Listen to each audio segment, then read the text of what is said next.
Apa yang terbayang pertama kali ketika mendengar nama Taman Puring? Bagi kebanyakan orang, satu hal yang terbayang pastinya adalah sepatu murah. Sejak dahulu, kawasan yang berlokasi di Kebayoran Baru, Jakarta Selatan tersebut memang terkenal sebagai pasar bagi para penjual sepatu-sepatu dengan harga yang tidak menguras isi kantong para pembelinya. Di tempat itu memang banyak sekali pilihan sepatu dengan kondisi barang masih bagus, tetapi dihargai miring oleh si penjual. Namun sebenarnya, tidak hanya sepatu yang diperdagangkan di sana. Beragam barang kebutuhan lainnya, mulai dari elektronik, handphone, aksesoris otomotif, hingga pakaian, tersedia di sana. Berbagai barang tersebut, baik yang baru maupun yang bersifat second hand, pada umumnya tersedia dengan harga yang relatif lebih murah dibandingkan dengan pusat perbelanjaan lainnya di Jakarta. Akan tua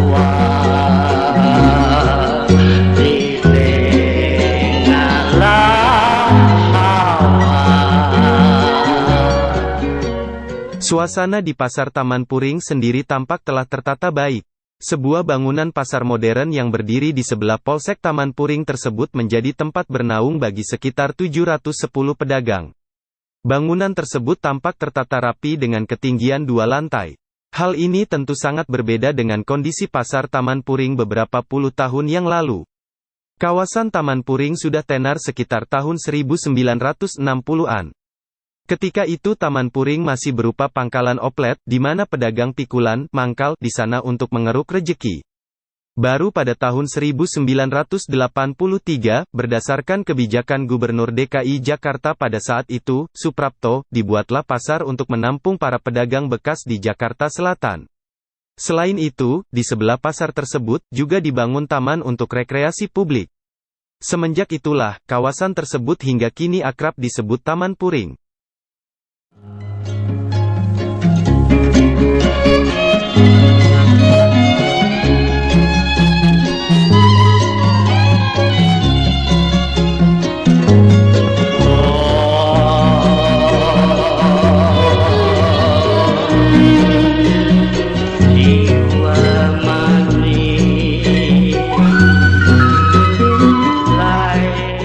Pada pertengahan tahun 1997, ketika krisis moneter melanda negeri ini, Wali Kota Jakarta Selatan menyediakan sejumlah tenda sementara di area taman publik bagi warga yang terkena PHK. Izin berdagang di sana tentu sifatnya hanya sementara dan dibatasi. Pedagang hanya boleh berjualan di setiap hari Sabtu dan Minggu, sehingga disebut Pasar Tunggu, Sabtu Minggu. Namun, pada masa itu, tidak lagi tampak keberadaan taman yang seharusnya menjadi rekreasi publik tersebut. Seluruh badan taman tampak ditutupi oleh ratusan tenda kumuh para pedagang di sana. Sampah-sampah yang berserakan juga turut menghiasi taman yang kerap menjadi pasar tunggu tersebut. Pemandangan di kawasan Taman Puring pada saat itu sangatlah tidak sedap untuk dipandang mata.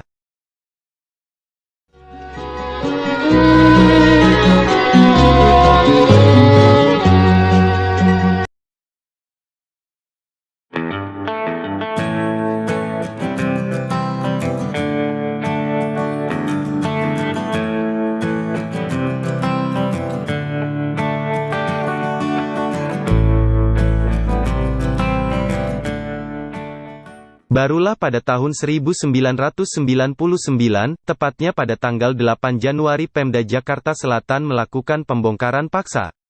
Ratusan pedagang di Taman Puring harus menempati lokasi baru yang telah disediakan. Di antaranya di Pasar Pondok Indah dan di tepi rel kereta api dekat Stasiun Kereta Api Kebayoran Lama, Jakarta Selatan.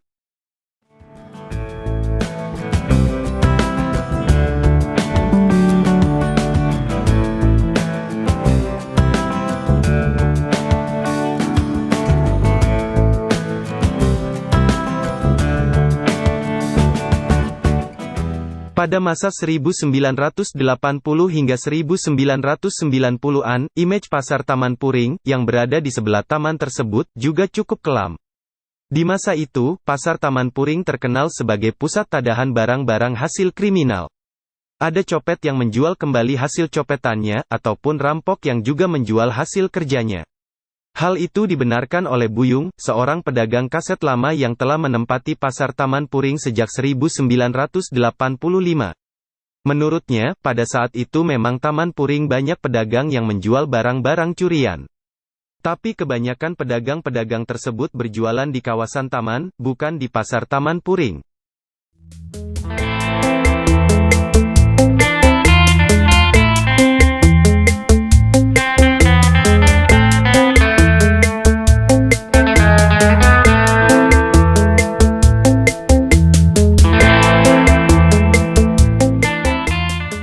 Selain itu, kondisi pasar Taman Puring pada masa itu juga tampak berantakan.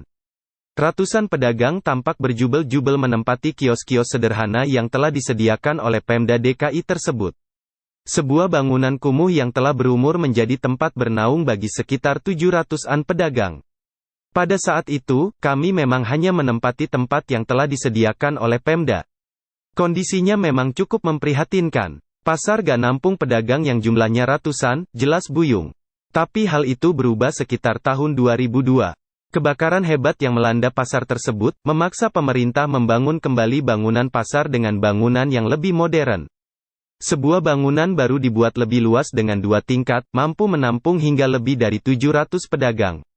Gedung pasar yang telah tertata rapi itulah yang hingga kini masih berdiri dengan cukup megah.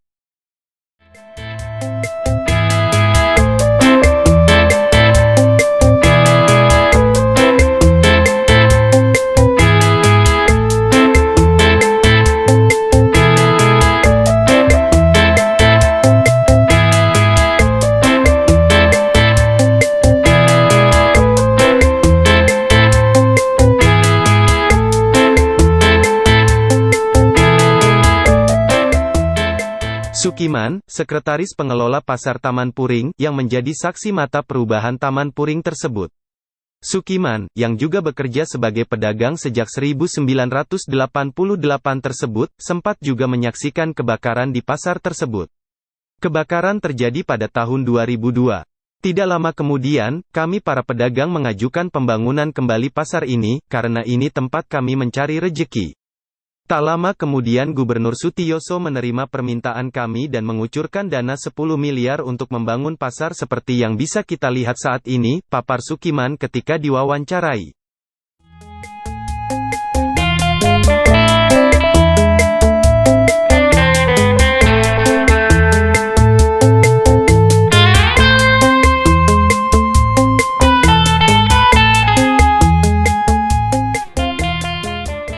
Menurut Sukiman, pasar Taman Puring sendiri bukan berbentuk pasar jaya. Pasar ini murni pasar yang diperuntukkan untuk pedagang kaki lima. Pasar ini dibina oleh Pemda DKI Jakarta. Namun untuk pengelola dipercayakan oleh pedagang. Di pasar Taman Puring terdapat 710 kios. Terbagi 2 lantai. Lantai atas kebanyakan diisi oleh pedagang loak berbagai macam barang elektronik. Sementara itu, lantai bawah diisi oleh macam-macam pedagang, seperti sepatu, pakaian, aksesoris dan lain-lain. Pada umumnya, di lantai bawah didominasi oleh pedagang sepatu, yang berjumlah sekitar 415 kios, jelas Sukiman. Sukirman juga menjelaskan, bahwa kini barang-barang yang dijual oleh pedagang tidak ada lagi yang berupa curian. Menurutnya, pedagang-pedagang yang menjadi penadah tersebut umumnya berjualan di kawasan taman, bukan di pasar. Dan saat ini, mereka sudah tidak lagi berdagang di kawasan TP.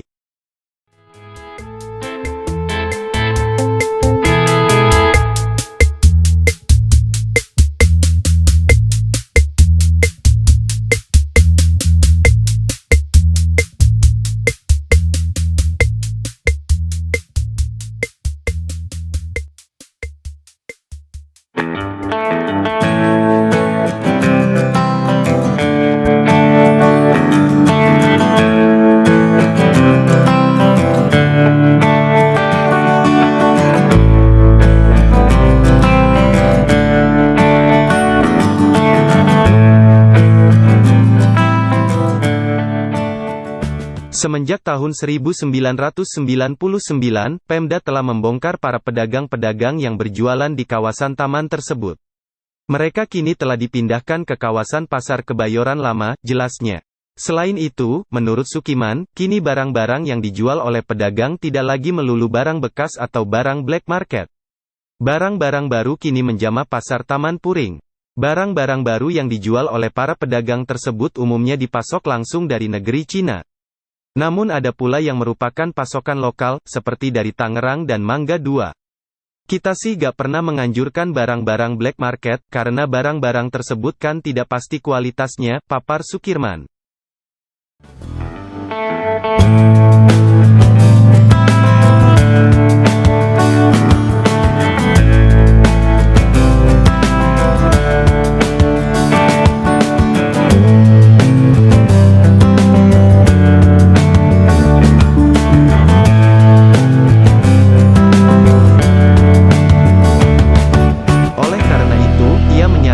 Para pengunjung yang ingin berbelanja di Pasar Taman Puring sebaiknya bisa membedakan mana barang yang asli dan barang yang palsu. Walaupun kini Pasar Taman Puring telah berubah menjadi pasar yang tertata rapi, Sukiman mengakui masih banyak tantangan yang dihadapi oleh Pasar Taman Puring. Menurutnya, beberapa kali, rencana penggusuran telah dicetuskan oleh Pemda DKI. Saya berharap Pasar Taman Puring tetap dipertahankan sebagai pasar yang menampung para pedagang kaki lima.